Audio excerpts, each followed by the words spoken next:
Why do you want to work out? What is your goal? The most important thing is that you have a vision, that you have a goal. Because without that vision and without that goal, again, you're drifting around and you're never gonna end up anywhere. People don't become successful just by accident. You know, I mean, maybe the guy that found gold in California and started the gold rush, but don't count on that. That's the one in a lifetime kind of a situation. So you got to really have a specific goal, and to me, to have that vision that I want to be Mr. Universe, that I want to be the greatest bodybuilder of all time. That was a great vision, and that specifically to look like Reg Park and to be up there on that stage and to lift the trophy overhead and to win the championship over and over and over again. So that was a great goal. You have to have a goal. Now, it doesn't have to be that specific goal, but it has to have some goal. This is why I always recommend to people, sit down, take your time, and start thinking about, why do you want to work out? What is your goal? And that can be as crazy as it is. It could be, I want to impress girls. If that's your goal, so be it, but it motivates you. It could be that you're emulating a certain, bodybuilder or a certain football player, a certain boxer, whatever it is. Have those pictures put all over the wall like I did when I was a kid.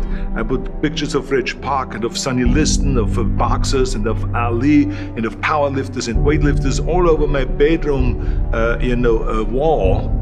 So that every day when I go to sleep, every day when I wake up, I look at those pictures and they motivate me. You need that motivation, and then therefore you have this kind of imprint in front of you all the time, and you know exactly what you're chasing.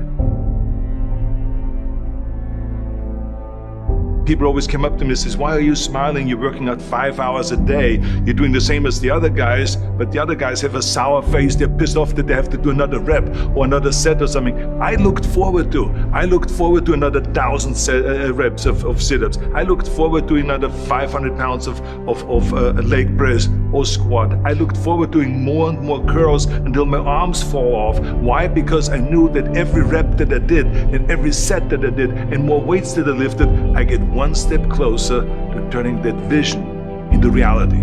So I was turned on by that. I was excited. I couldn't wait to get to the gym.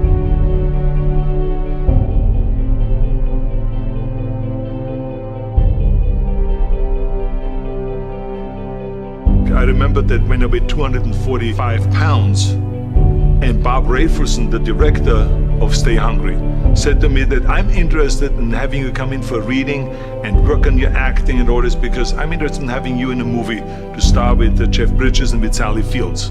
I was delighted about that, and I was excited, and I started pumping up more and more. And then he said, but I don't want you to weigh more than 210 pounds. You want me to be in the movie, but I'm weighing 245, 246. I say, I just won the Olympia, I say, which was 1974, and I was really at my biggest. And but he demanded that, and he says, look, it's very simple. On the day we start shooting, he says, I'm gonna put you on a scale, and if you don't make the 210, you're out, because I have someone else in mind. And I worked on it. I started visualizing myself very clearly as a lean athlete, because that's the only way I could lose that weight and all of a sudden get interested in running more, because up until that point I ran like 3 miles after training or before training or whatever, but now all of a sudden it was 5 miles, 6 miles, 7 miles, 8 miles, and they even ran mini marathons in order to lose the weight, and I did everything with high reps, and I was watching my diet, what I eat and all those kind of things. But the day before, I remember we were in Birmingham, Alabama. The day before I was at the YMCA with Bob Rafelson. He was swimming and I was working out, and I was running. There was a track there and I was running. He says, let's step on the scale. And I stepped on the scale and I weighed 209. So it just shows to you what is possible if you visualize exactly what you want to look like.